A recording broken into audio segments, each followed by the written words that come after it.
Welcome to PRAJNA SPARKS, a podcast where we listen to a Dharma talk, contemplate with our minds and in our hearts, and engage in guided meditation. In this episode, we explore Bodhicitta, the brave heart of awakening. Before we begin, can you help us out and take some time to subscribe or like or review our podcast? It really does make a big difference.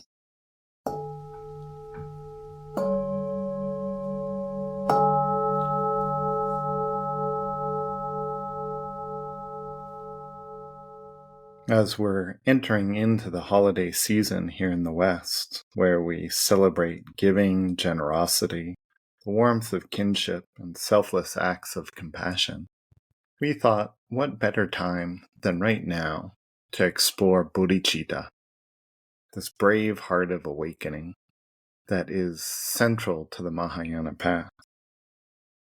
In our lineage, we always engender bodhicitta at the beginning of any practice. Usually we do this in the brief recitation of the Refuge in Bodhicitta vow, which can be rendered in English quite simply as, by the merit of generosity and other transcendent virtues, may I attain Buddhahood for the sake of all beings. For many of us, we repeat this quite frequently. It becomes part of the weft and weave of our days, which is beautiful. And at the same time, maybe sometimes we don't think about it too much. We take it for granted.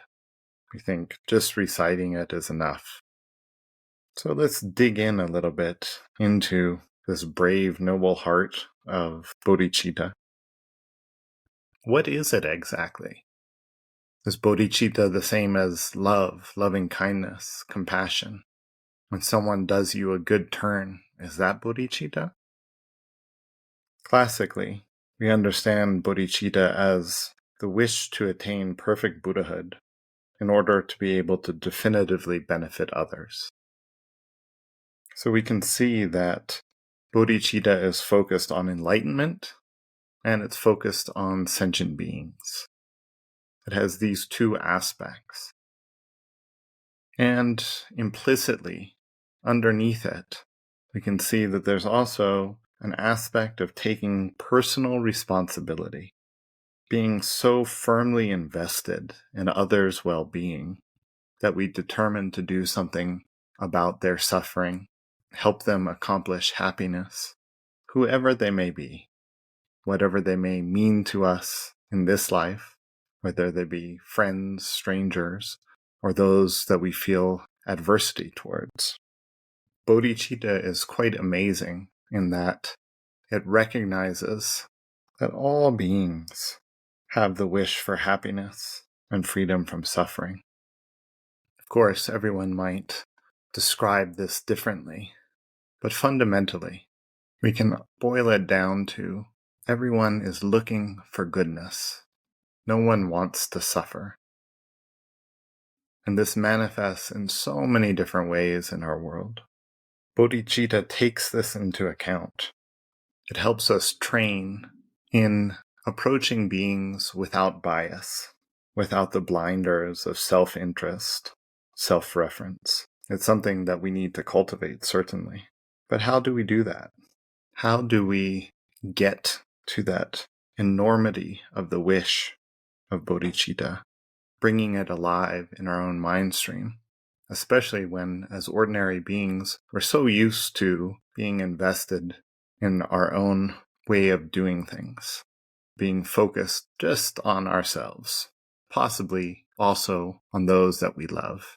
Yet even that has that self-reference, that self-interest. Why? Because we're doing things to benefit my friends, my family, my loved ones, my parents, my children, my spouse, whoever it might be.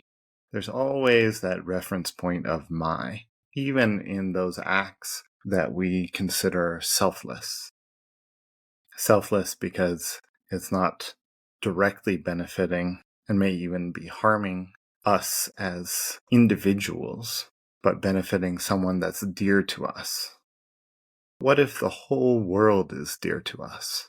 What if we expand beyond the narrow view that is like being down at the bottom of a very narrow canyon, where we think only of the experiences that we can remember in a very brief amount of time, when actually, in fact, what we are is so much more. This continuum throughout lives with infinite interconnectivity, interbeing with others.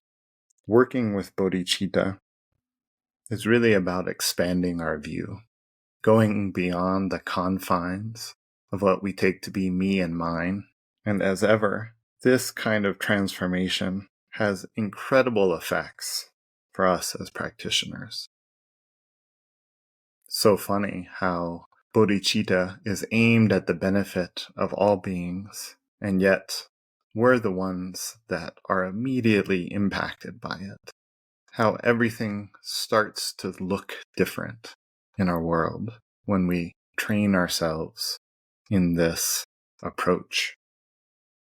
So what is the difference between bodhicitta and loving kindness or compassion, even great loving kindness and compassion that's aimed at all beings? Well, bodhicitta really has this two-pronged approach of, first and foremost, wishing wholeheartedly for the definitive benefit of others, feeling how unbearable it is that they suffer, that they go through life trying so dearly to accomplish happiness. And yet, even with all those efforts, 24 hours a day, 7 days a week, unendingly, still not managing to get to that happiness that lasts, that they're looking for, that they yearn for.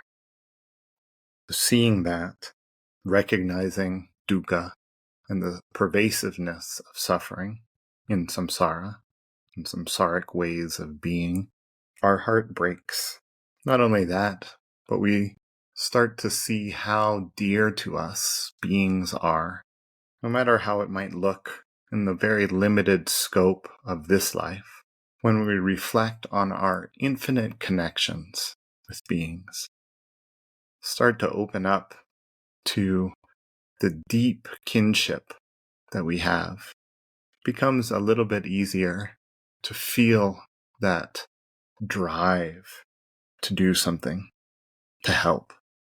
Not just to help those that we like or those that we see, those who it's easy to help, but to help everyone in whatever fashion we can. And also recognizing that temporary help is great, but definitive help, that would be the best. How to do that? There's no other way that we can do that except to attain perfect Buddhahood, achieve perfect awakening, realizing the true nature of our minds, such that each and every moment we are fully present in our love, our wisdom, our compassion, our power, such that it's radiating off of us, giving others a mirror for their own true nature, providing them with the help that they need to walk the path. This aspect of bodhicitta, where we are focused on definitively benefiting others, recognizing that Buddhahood is the way to do that, being personally committed to it, not waiting for anyone else to do it. This all describes the aspirational aspect of relative bodhicitta. It's the motivation, the impetus, which gives strong life force to our path and helps us to engage in the second aspect of bodhicitta, engaged bodhicitta, where we're putting into practice whatever we can to bring this great, noble result about. Both of these two, the aspirational bodhicitta and the engaged bodhicitta, belong to relative bodhicitta, bodhicitta on the relative level. Aspirational bodhicitta motivates us, gives us meaning in life, a thread of continuity, that we can carry throughout our days, our weeks, our years, no matter what else we're doing, no matter what other delights we have, what other troubles and travails we go through. The thread of bodhicitta can sustain us, uplift us in such positive ways as we go through life. Being aimed at enlightenment for the benefit of all in this way, then we engage in whatever we can in terms of the practice of the paramitas, vajrayana practice, mind training practice, shamatha, vipassana, whatever it may be, as well as acts of pure conduct, of genuine goodness, seeded throughout our life. Bodhicitta then gives us this immense power, even in small things, that is fulfilling from within, rather than looking for fulfillment outwardly. Eventually, this leads us along the path all the way up to the first bhumi, the first bodhisattva level, where we have the direct realization of emptiness. This corresponds to ultimate bodhicitta. As Gampopa describes it, ultimate bodhicitta is emptiness having compassion as its very essence, an unvacillating state that is lucidity, free of the extremes of conceptual elaboration. You can get some sense of it intellectually or even experientially, just little tastes, glimpses of what that might be like in our practice. So we have these two aspects of bodhicitta, relative and ultimate. Ultimate bodhicitta is perfected at the level of Buddhahood. Relative bodhicitta guides us along this brave, noble path of the Mahayana, bringing new depth and meaning to what it is to work for the welfare of others, to be genuinely unbiased in our positive regard, our close kinship with beings. What an amazing, wondrous way to go through a day, through a year, through our life. Emaho, I rejoice.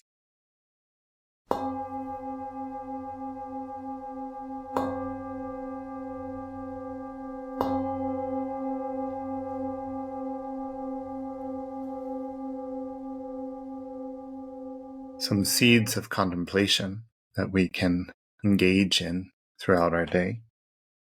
What is worthwhile for me to do in this life? Take the time to really discover what moves you, what it is that you're aimed at, without guilt or shame or shoulds. Just take a look. What stirs in me when I contemplate Buddhahood? What stirs in me when I think of committing myself wholeheartedly to the benefit of others? Of course, others here includes us, all sentient beings. We're one among many. Take these seeds of contemplation as a diving board. Use them to spring into your own engagement with bodhicitta, what it means to you, how you can bring it into your life, what's helpful for your practice, and how we can deepen into this noble, brave heart of awakening.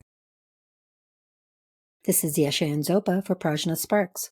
Be sure to join us every month on the new moon for fresh episodes. Stay tuned now for a guided meditation with Lamas Yeshe. Shivnee is our Tibetan singing bowl artist. Thanks so much for giving us a hand by sharing, reviewing, liking, or subscribing to PRAJNA Sparks. It really does help. If you have any questions, contact us via email, Instagram, or Facebook. Check the episode notes for those links and for more resources on today's topic. Visit us on the web at prajnafire.com or follow us on Instagram and Facebook at PRAJNA Sparks. Thank you for listening. May all beings benefit.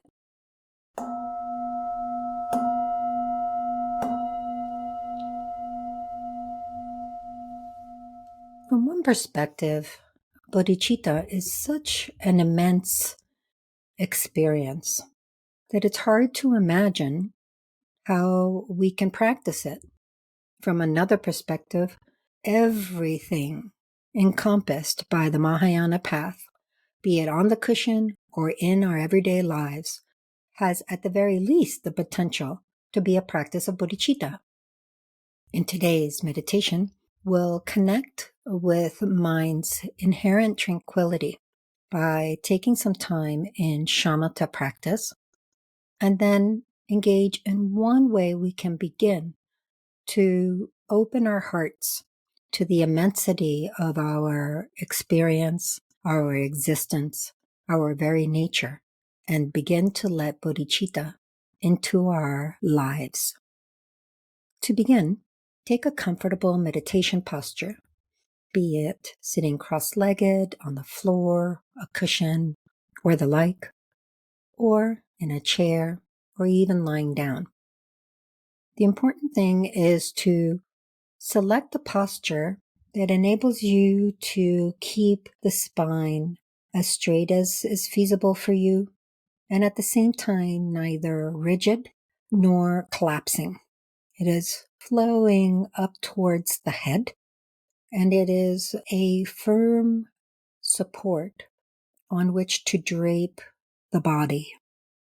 Allow the legs in whatever position to be a support for the body so that it is grounded, rooted into our close connection to the earth. Allow the heart to open from the chest, expanding forward, and the shoulders tucking a little bit back. Allow the hands to fall somewhere comfortable on the legs or in meditation mudra in your lap. Allow the back of the neck to straighten, continuing that line of the spine and slightly placing a bend in the front of the neck so that the gaze naturally just wants to slip down the nose to a unfocused space, generally described as about 8 finger widths in front of the nose. Let the tongue touch the very roof of the mouth. From here, you can use the breath or your preferred meditation object and simply place the attention on that object. I'll speak about the breath going forward, simply observing the breath's movement. The point is not to fix on the breath with some kind of rigid, unyielding hold, but to recognize the breath as an anchor that ties the attention to the quickly fleeting moments, one after another, that we call the present.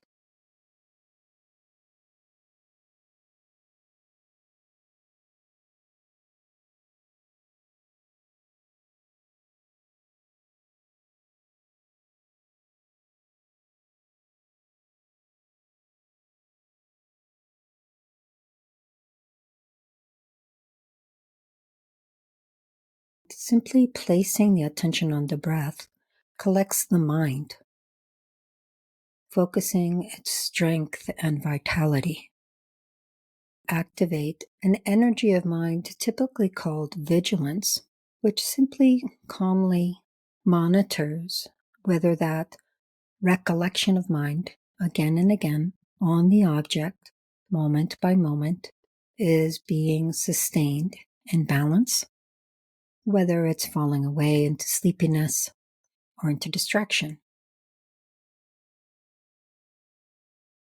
If either of those things happen, you can call on yet another energy of mind, heedfulness.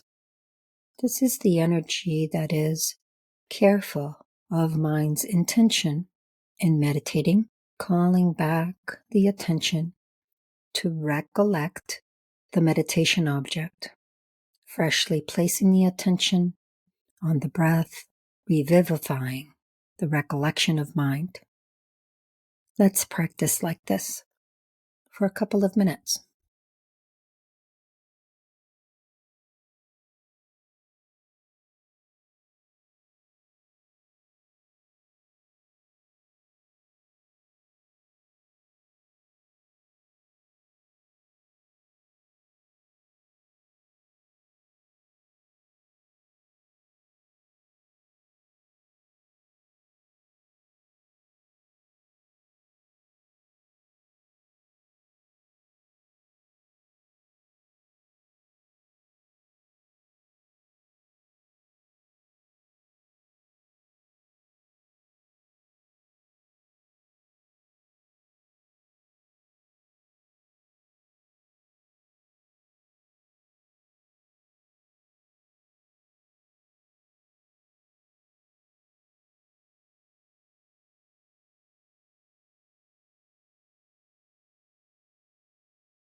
sustaining that sense of stillness and lucid alertness that we just established in shamatha. Continue to examine those moments of our consciousness, those mind moments, as they slip through our fingers, too fast even to recognize.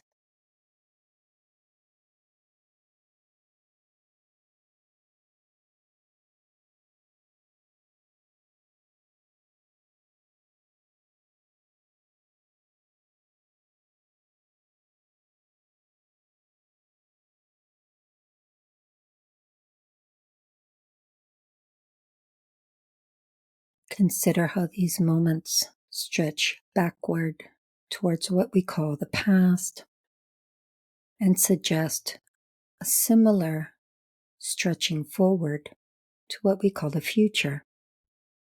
Allow yourself to let go of any worries, any concerns, to the extent you're able, even any pain, sadness.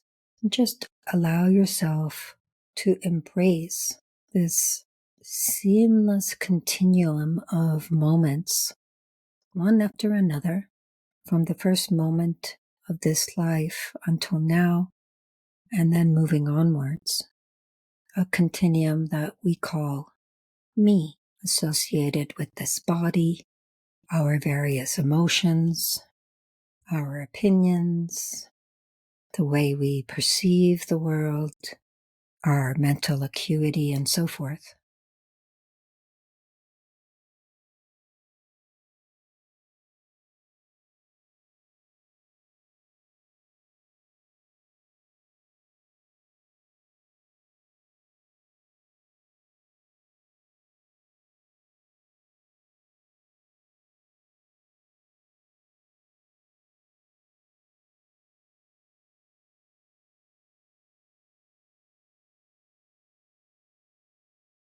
In that wide embrace, now look outward and consider all of the beings that have some connection with you just today. Could be physical connection, such as all the beings you encountered since you woke up until this time, maybe because they live with you in your home, or are neighbors, work colleagues, people you passed in the street, in your office, on a run, at the market, and so forth. Don't leave out our animal friends, and even consider the possibility that there may be beings invisible to the eye that we have a deep connection with. To take a simple example, if we drove somewhere today, we invariably killed many small beings with the windshield of our car propelling through space. Allow your mind to receive all those beings that you were connected to just today. Might include beings that were involved in transporting food to the market that you purchased and then had for breakfast, beings who paved the roads that you used to walk or bike or drive to work, and so forth, including those that you may not be physically near, but that you have an emotional connection to. Perhaps you live in a different city than your family members, close friends, and so forth.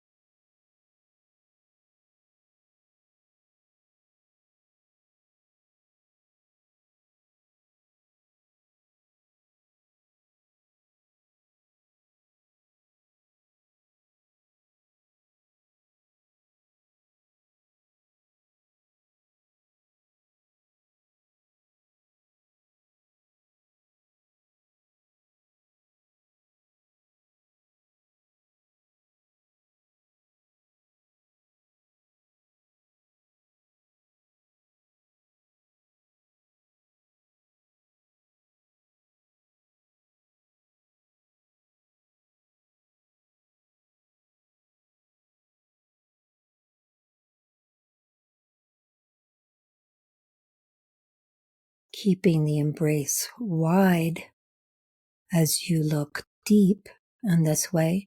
Start moving back a day, a week at a time, and including all those beings with whom you have a connection in that time frame.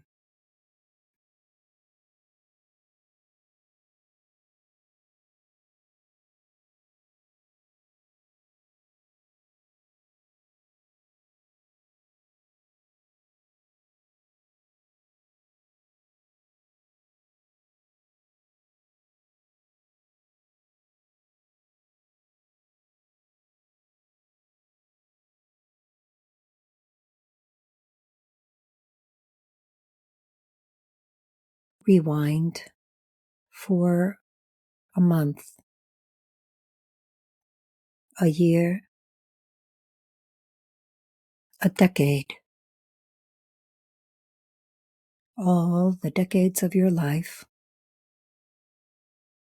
until the first moment of consciousness in this life.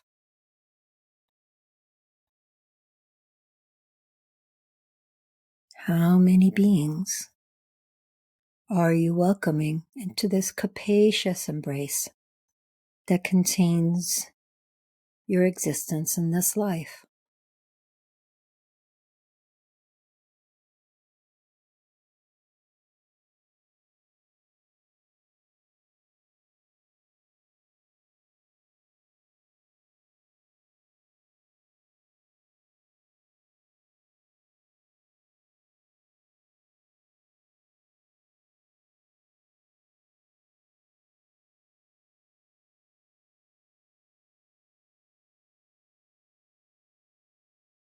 Now, go wider still, beyond the narrow confines of just the time between birth and now, between now and the time we die.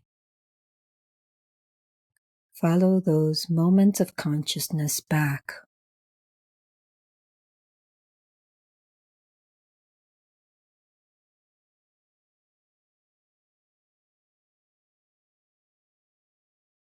Every single moment of consciousness that we experience now was a result of a previous moment, similar in kind, that served as its cause.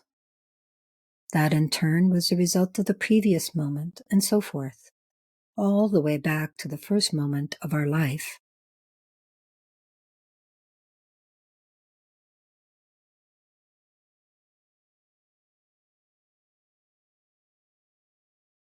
Consider what came before that first moment of this life.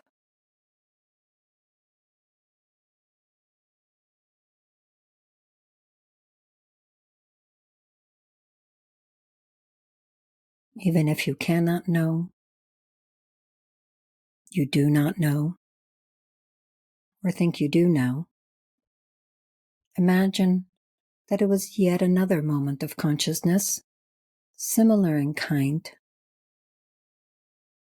and allow the imagination to stretch back one after another through another string of moments of consciousness that comprise one life prior to this one.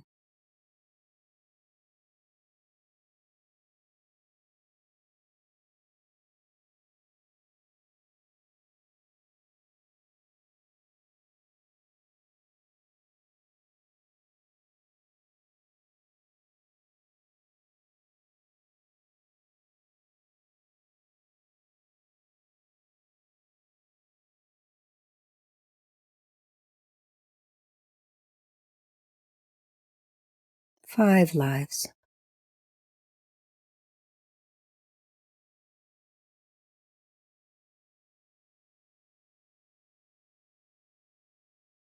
10.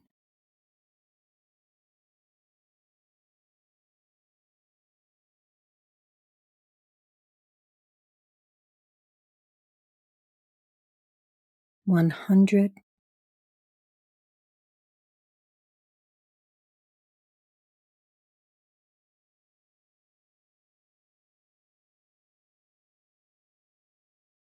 1,000.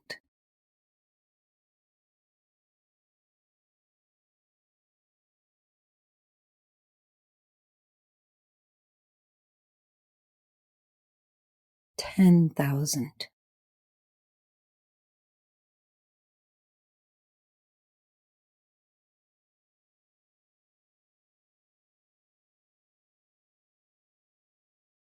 100,000.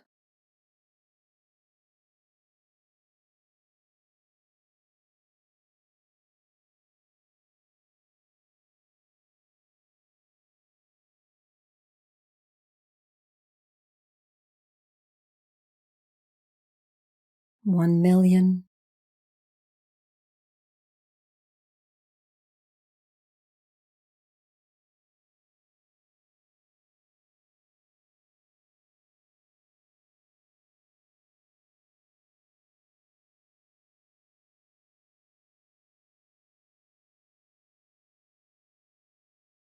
1,000,000,000.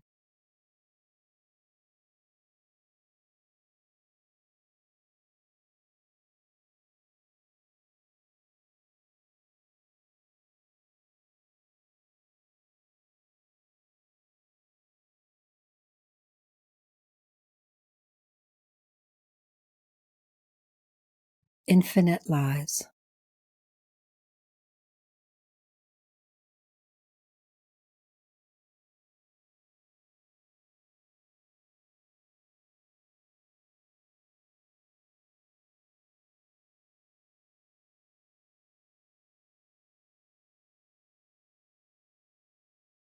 How many beings did you share a connection with across those infinite lives, similar to those in this life?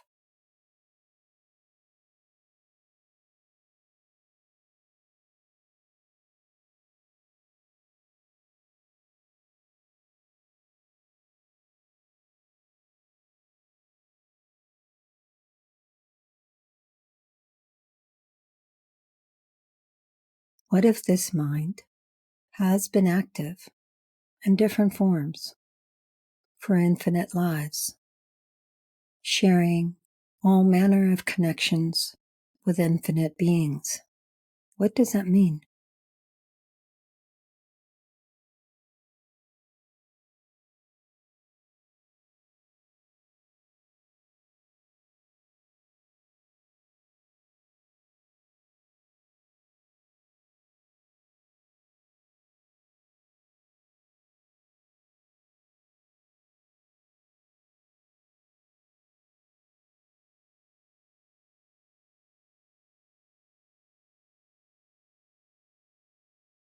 Analyze experientially the experience of having every possible connection with countless beings.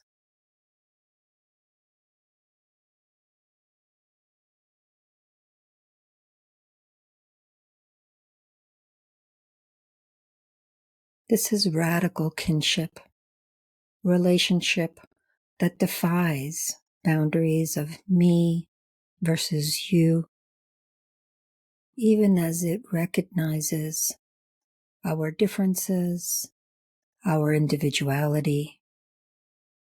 This radical kinship prioritizes connection, relationship, and the commonality of simply wanting to be happy and not suffer.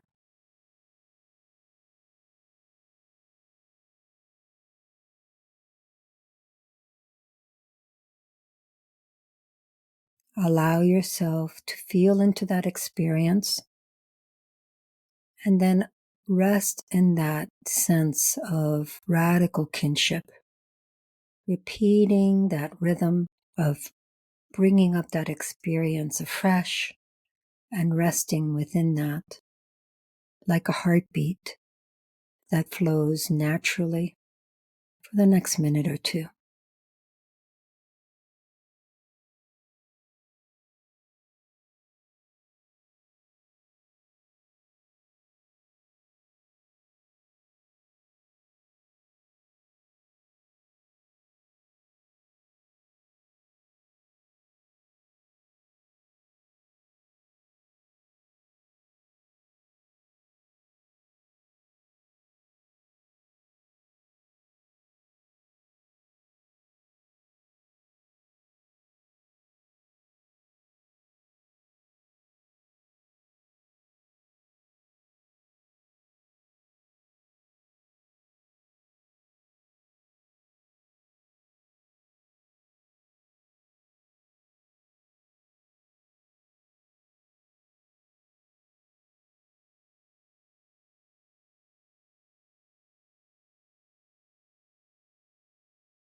Bringing our awareness back to this moment, allow your heart to open to fill the space broadly, forward and back without limit, and deeply in radical kinship with all beings. Allow this multi-dimensional experience of what we call me to support you and inform your sense of power, capacity, love, and interconnection with all that lives.